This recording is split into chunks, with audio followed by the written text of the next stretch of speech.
karan intaanan isla joogno waxaan rabay inaan wax kuu sheego adiga waan ku jeclaa qoshi si dhab ah ayaan kuu jeclaa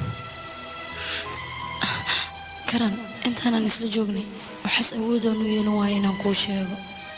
waan rabay laakiin maxay tartaa awooddii ay iga dhuntay qoshi intaan isla joognay dadka wax badan waan u qabanay laakiin si waxaan iloobi labadeena danteena inaan isu sheego jecelkeena inaan isu sheegana ayay ahayd karan maalinta ugu dambaysay ee gacanta inta iga qabtay ammaansanid halo halo quruxlooga hay maxaad ahayd adigana keligaa maa tahay mise waa lagula joogaane